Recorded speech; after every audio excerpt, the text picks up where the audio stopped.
we went to work, and to be quite honest with you, I still had to wait to finish the college season. We had NCAA's coming up, so I was in this weird stage where I wasn't really ready to just full on train for the Olympic trials because I was still. I mean, think about this, you guys. I didn't even make it to the NCAA championships that year. I didn't even qualify. So it was really not until about March that we were like, all right, we've got to go to work. And he sat me down again and he was like, if we're going to do this, you're going to eat, sleep, and breathe it. Like, this is what you're doing. Everything will be geared toward this, your nutrition, everything. And we really, really went to work.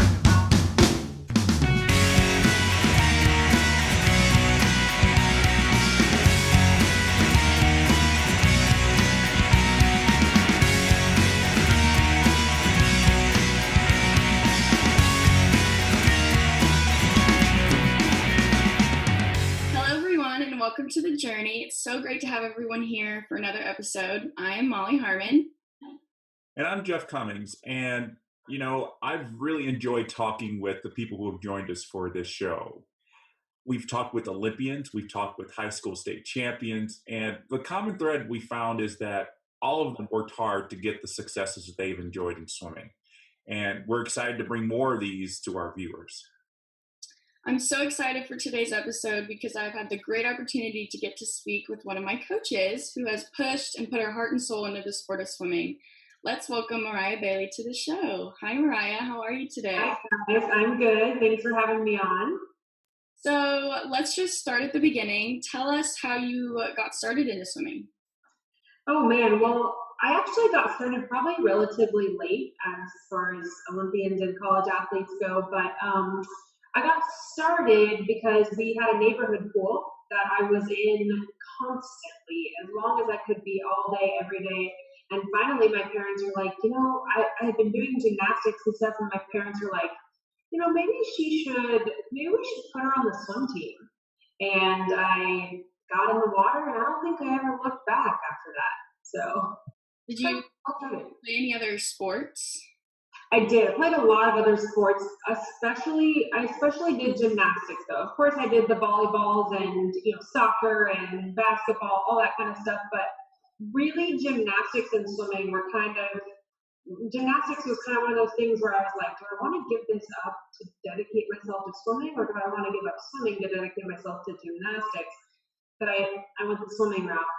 So how did swimming win over gymnastics?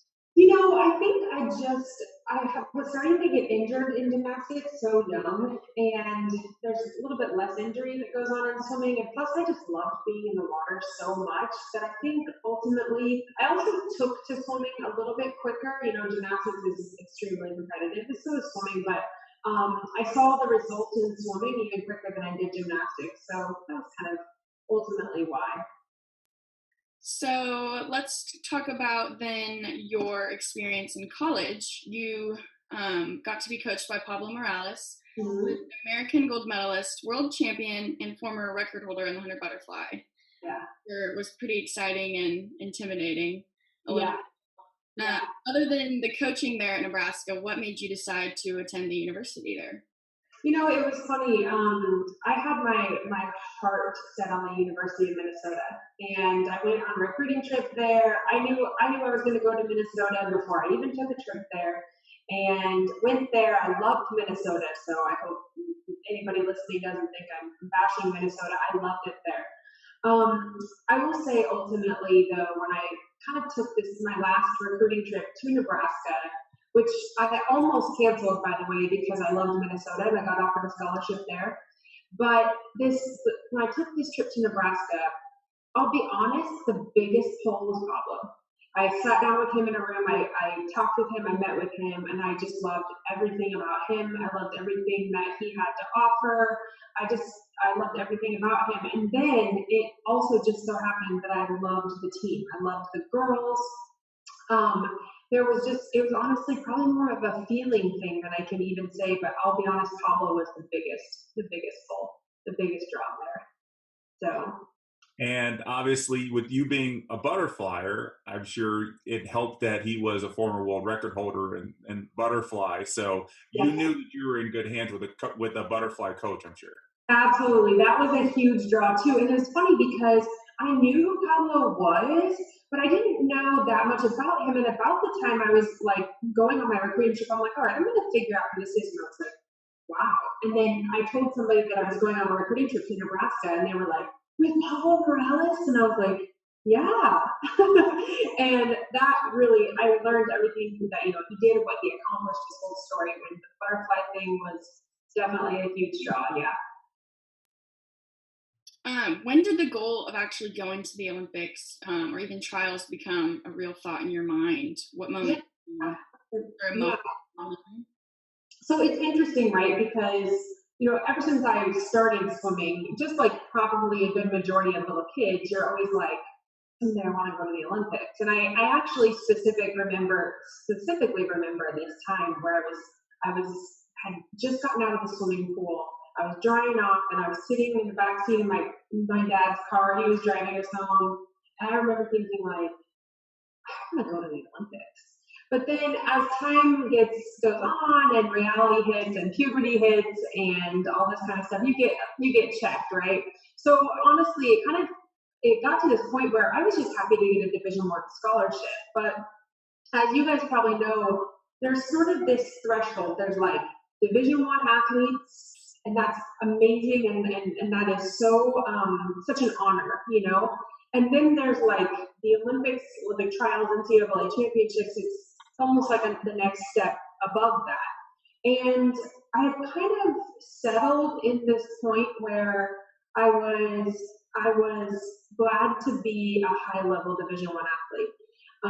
And the Olympic trials was something that I always wanted, but I kind of had this understanding that it was a pretty big dream. But then it got announced that the Olympic trials were going to be held in Omaha, which was in my backyard at the time. And I remember Pablo coming to me and just saying like, look, this is going to be in your backyard, and I think you've got a shot. And here's the crazy thing, you guys.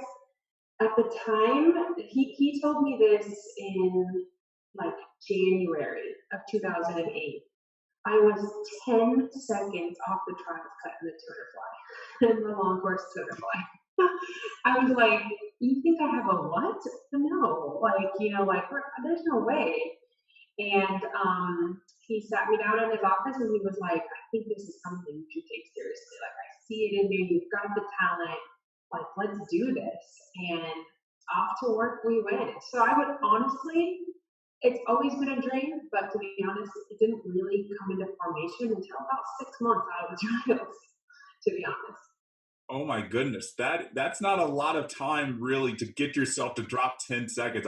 A lot of people can tell you that it's hard to drop 10 seconds. So what did you and Pablo do in those 6 months to make that happen? Yeah, so this is probably my favorite part of the story that I like to tell.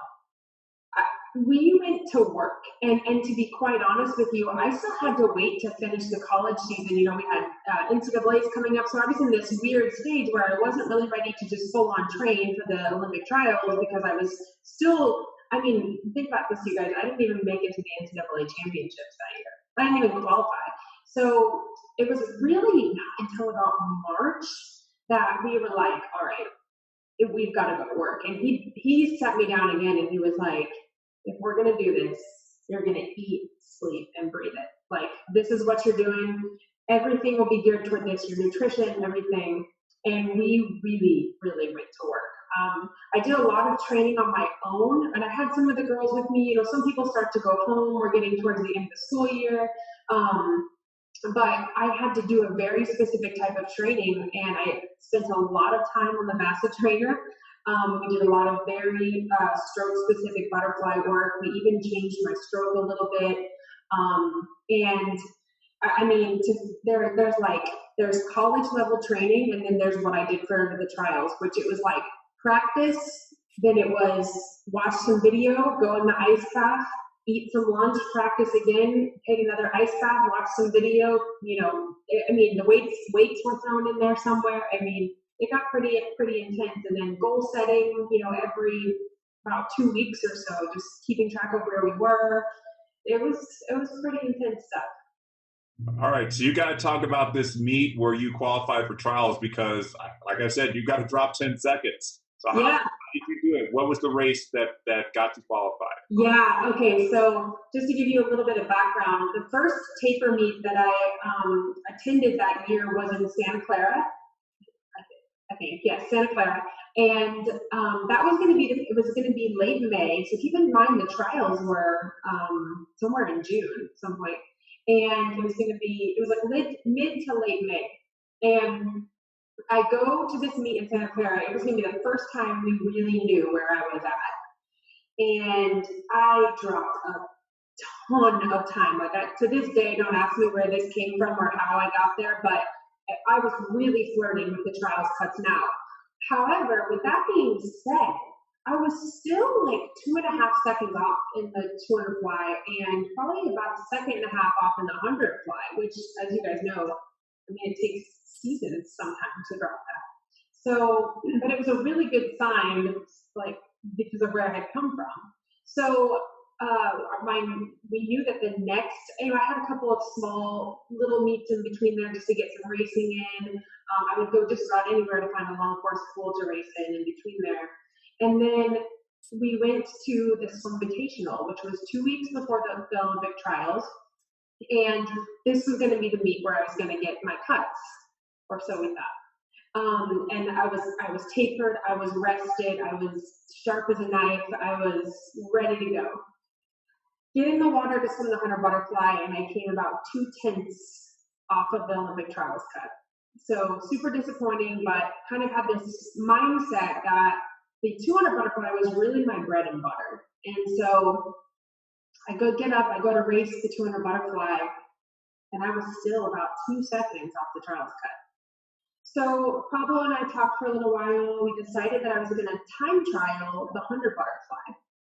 I time trialed it again, and I was still 2/10 off. I went exactly 2/10 off the cut again. Time trialed it again later that week, and I was 1/10 off the cut. So by this time, like we're 2 weeks out of the trials now. It's like, all right, it's been a great run. I've put in everything I had.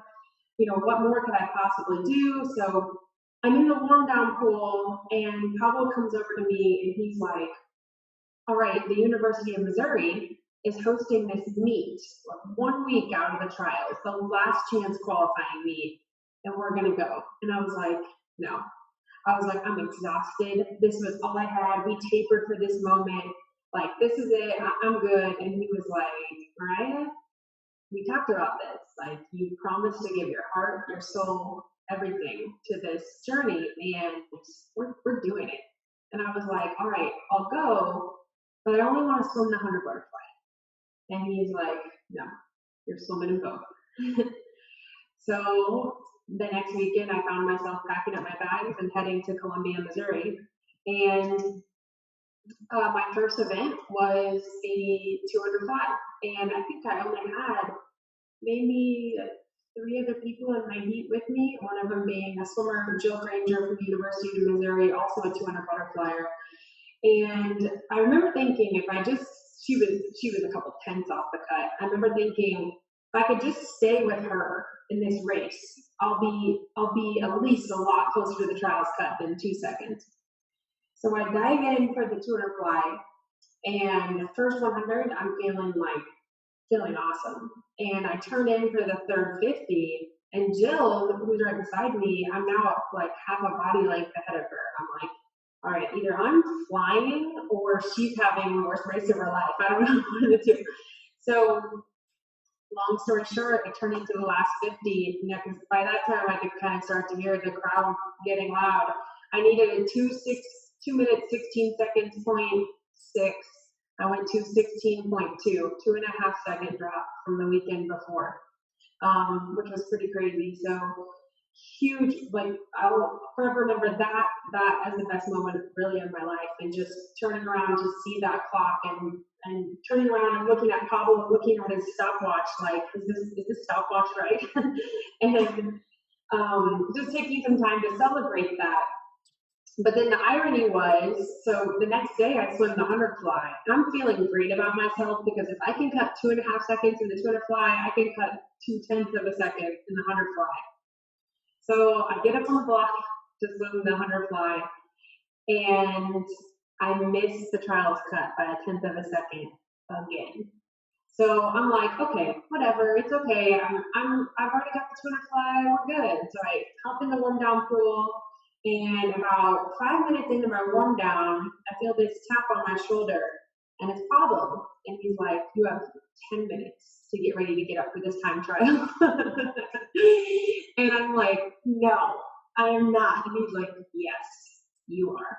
And Pablo is just, he's brutal. He's brutal, relentless. He was not letting me go home without 2 trials cuts. So I somehow muster up the strength. I step up on the block, and he had told me right before the race, he said, this first 50, I want you to go slower. And I was like, what? And I was like, whatever, okay. So I go slower on the first 50 and somehow finish 0.2 under the Olympic trials qualifying cut. 15 minutes after not getting the Olympic trials qualifying cut. So it was really such a whirlwind after that. Like I said earlier to you, Molly, it was like within a week, my swimming career went from, a high level college athlete to now the Olympic trials, and I had a week to prepare. So it was a pretty awesome, the whole qualifying thing was a pretty awesome experience for me, and spoke a lot to being relentless, and spoke a lot to Pablo's coaching also. So. And I can't imagine that the actual experience of swimming at trials actually it pales in comparison to the journey it took for you to get there, because it was so long and arduous, and all those workouts were so tough, and all those races that you had to do just to drop 10ths of seconds. Yes. But tell us what it was like to be able to be in that arena, like you said, in your backyard, and in this a big arena where those of you who may be watching don't know it. There are about 10,000 people in the stands. Maybe not cheering for you, but they're cheering, and it's loud. So, how did that feel when you walked out getting ready for that race? Yeah, I will say this, in 2008, obviously, now the years that came after this are a little bit of a different story, but in 2008, I was still a baby to the trials, right? So I wasn't some super sought after athlete, but I did have one thing, and that was a red cap with a white N on it. And everybody there, whether they knew swimming or not, to be honest, they were there to watch Michael Phelps and to see history happen. And that was such a great Olympic trials to be a part of. But these people who knew nothing about swimming, but they did know that I was from Nebraska. And so when you have that hometown crowd, I'll never forget not expecting this at all. I walked up, because you have to walk up the stairs to go out to the pool deck, from the ready room. And I just remember hearing that crowd go nuts. And again, don't ask them what my name was, and don't ask them what I swam or what my time was. But they did know I was from Nebraska. So it was pretty surreal, a surreal moment. And I remember specifically thinking to myself that I had to take in this moment. And I was behind the blocks, and I remember just the crowd being so loud, and I could see my reflection in the pool. And that image has stuck in my head forever. Now, I got to enjoy it because an Olympic team wasn't so much on the line for me at the time.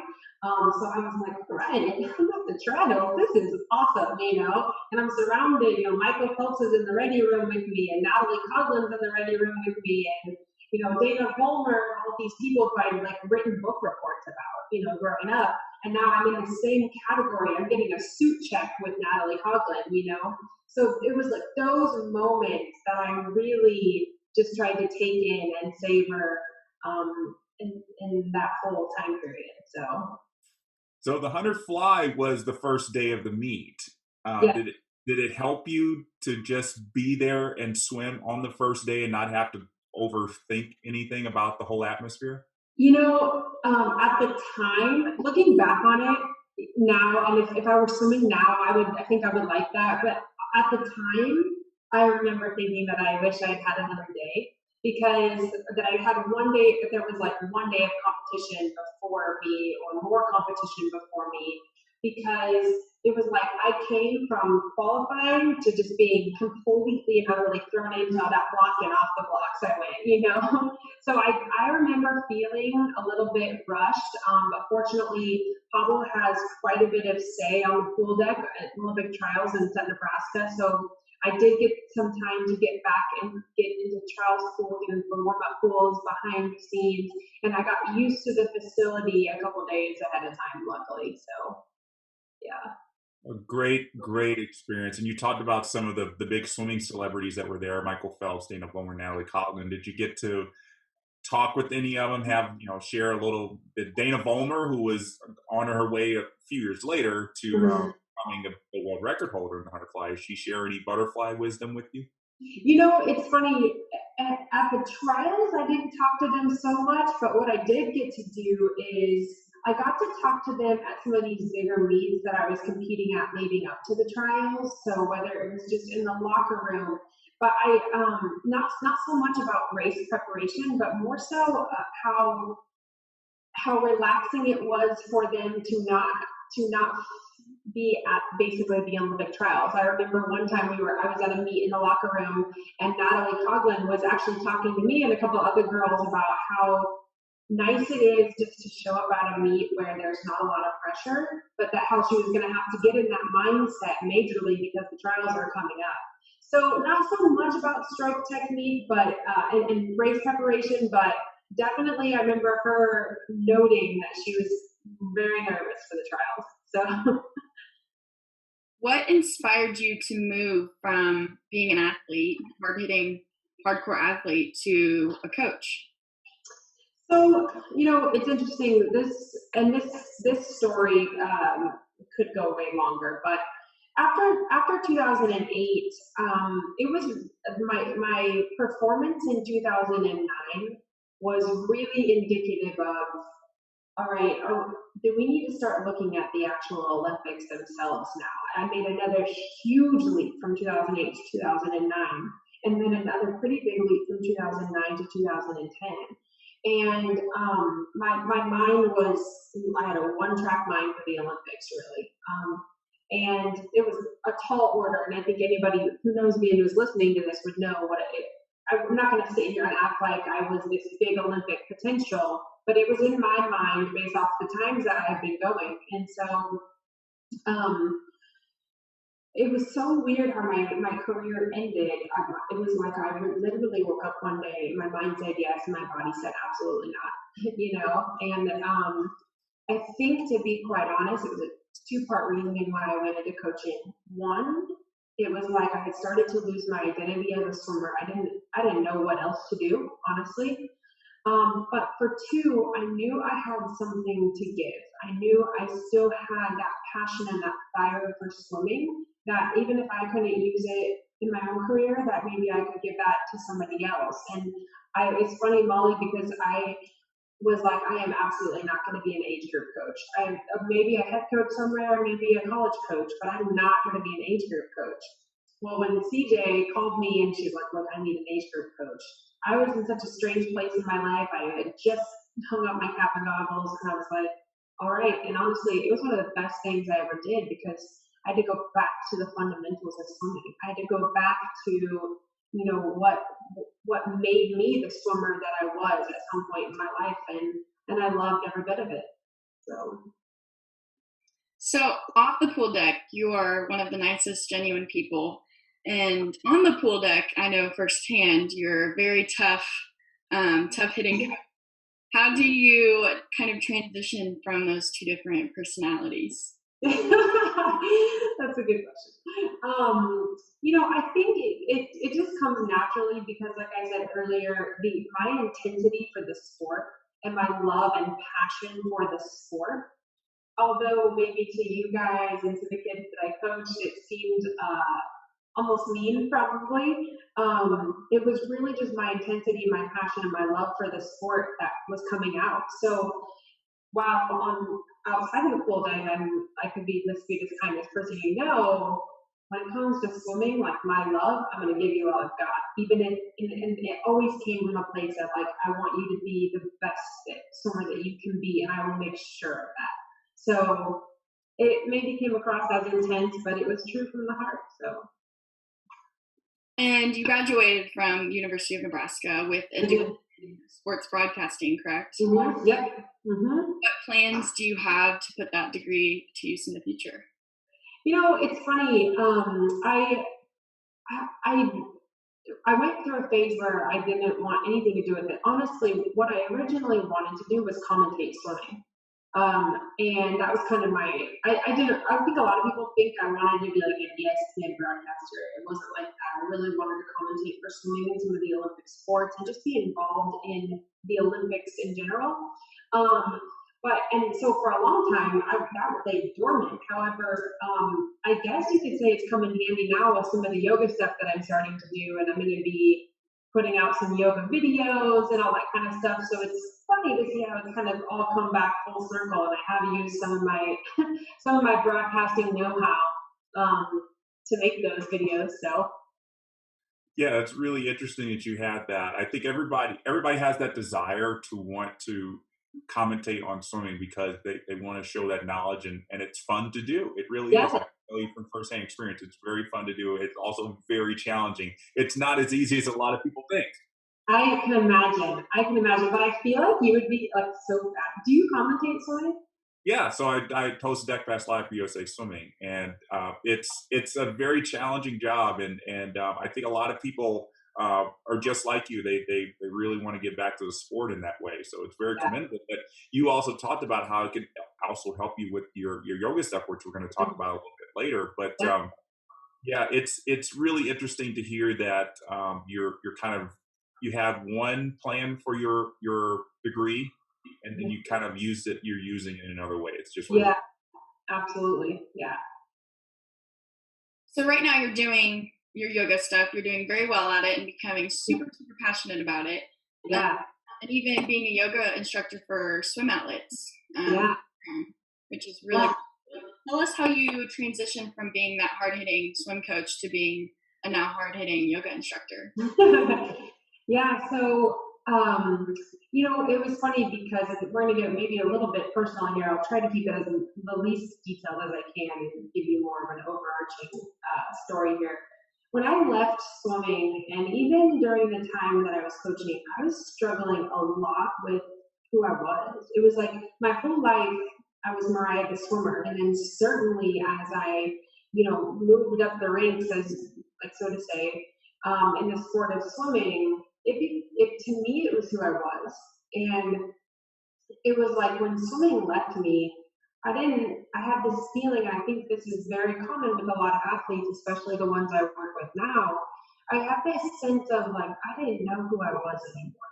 I wasn't Mariah the swimmer. I wasn't known for being a butterfly anymore. And the truth is that swimming was never who I was. It was just something that I did. However, it took me many years to discover that, and through those years, and Molly, even during the course of when I was coaching you, I struggled a lot. I struggled with body image issues. I struggled with an eating disorder. I mean, there was all sorts of things that were really my fire was lit by not knowing who I was. And when the sport of swimming was taken away from me, and then not knowing how to move forward after that. And it was funny because yoga was something that I literally hated. I remember Pablo, you used to make us try to do some yoga movements in our practices, and I was like, oh my God, can you stop this? And so I kept trying to go to yoga, I kind of knew it was good for me. And then I stepped on the mat at the current studio that I teach at, and my whole life changed. My teacher really gave me this understanding that yoga would help bring me to a place of understanding who I was outside of swimming, outside of having to achieve anything, And it's a long-winded story as to how yoga does that, but it certainly did it for me. And I always tell people I stepped on the mat one time, and I don't think I left for, a year consecutively almost. There were over 300 times the following year. And as my yoga practice developed, and I started shedding these layers that I had built up in myself, that I wasn't just a swimmer. I didn't have to go be this, this big athlete, this big person. I started to see and understand how it affected me mentally and physically. And I was like, I would give anything to have had this as an athlete in my career, not just for the physical part of it, certainly flexibility and, preventing injury, but then also teaching me to calm my mind, teaching me how to come back to the breath, teaching me how to deal with a bad race. How can I have a bad race and still see the good in it and the lessons learned? And these are the type of things that yoga teaches you. And it's now something that I am so passionate about giving back, not just to everybody, but athletes in particular. And so that has really been something that it's my passion now. It's not who I am, but it certainly is what I do. So yeah, it's absolutely amazing. You talked about how this is going to be a good question that I had for you, is how yoga helps swimmers, but I really do believe that you're right. It not only prevents injury, which is why a lot of swimmers get into yoga, but it really does calm your mind. It really does center you. And that was something that I really was struggling with in yoga because, I'm thinking I'm a very competitive person. So I really want to, do the best yoga pose possible, make it look the best and not just think about myself. So I know that's something I struggle with. I try to get back to that, but I agree with you. I think every swimmer should do yoga just for the mental aspect. yes, absolutely. And you hit the nail on the head. It's like, as athletes, we're so conditioned and we're so competitive to not just want to be the best, but to go, go, go, and move, move, move. And what happens in that is we start to get worn down physically, mentally, emotionally. And so if we can learn to stop and take a breath, and we can learn that what yoga teaches you is it's not about touching your toes, it's about what you learn on the way down. And this is a concept that's foreign to athletes because we are so goal driven. It's like we have to achieve this and this and this. Whereas if we could have these tools where we could step back and see, yeah, it's okay to have a goal, but how do you handle the setbacks along the way? How do you come to this state of quietness, of calmness, so that the mind and body can rest and repair itself, so that that goal can become even more, tangible? Those are the type of things that I really, really, really want to ingrain in the mind of not only coaches, or not only swimmers, but coaches as well. So when I was swimming under you, Mariah, with Empire, I had the opportunity to see and do some of your yoga workouts. How, in your opinion, was coaching yoga versus coaching us in the pool? Yeah, so it's interesting because I think I'm going to be starting to coach Empire in person now, which I'm really excited about. It's similar and it's different at the same time, which is the beauty of it, because the type of style of yoga that I teach, for lack of better terms, it's not super like light and kind of hippy dippy. I'm kind of a hippie at heart anyway, but that's not how I teach my yoga. And so it's still very disciplined. And one of the things that I still want to instill in these athletes and these swimmers is, why are we taking this posture? What does it mean to take warrior one? And how can it then help you in your swimming? So it's actually really similar to coaching in that I'm very alignment based. I want them to be in proper alignment, just like I did want them to be have good stroke technique and, be disciplined in those areas also. Probably the most striking difference, I had somebody ask me, why do we even do yoga if there's nothing to achieve? And the answer to that question was, that's why we do yoga. So I think that ingraining in them that we can do this without having to achieve something is the biggest difference in how I teach, I think. And I'm so happy to see that you're also bringing yoga to urban communities in Kansas City. Yeah. Kids kind of cope with life through yoga. Mm-hmm. Yeah. Yeah. So, in these tools that I learned about myself and and how I grew, I was very fortunate to have the money to pay for, yoga, for example, or to have the people around me that gave me these tools and helped hone this in me. And not everybody has that opportunity. And while my heart kind of lies with athletes, one of the things I wanted to do was be able to give this practice back to people who maybe don't always have this so available. So my teacher and I formed the Inner Knowledge Mindfulness Program, in which we work with both inner city schools and non-inner city schools as well, to give them tools, not to change the circumstances of their life, because we can't do that and nobody can, but we can give them tools to help them deal with the circumstances of our life. Because whether you are in poverty or you're a high-level athlete, our issues, if you will, are still the same. Out of fear, we put a lot of pressure on ourselves, there's worry, there's, all of these things. So I really wanted to make sure that I was giving back, also in a way that made to a group of people or a community of people that might not have the access the way I did to that. So. Well, Mariah, I'm so happy we all got a chance to talk about your journey today. As always, I have found you and your journey just amazing. And it was so nice to actually get to hear it for myself. Oh man, well, it was so wonderful to talk to you both, and thanks for having me on. I know, I can't wait to see more of what you do, and I'm sure your story is super inspiring, not just to me and Jeff, but I know for others. And that's it for today's episode, you guys. Thank you so much for watching and subscribing. And like we always say, it's not just about the destination, it's about the journey that got you there. Amen.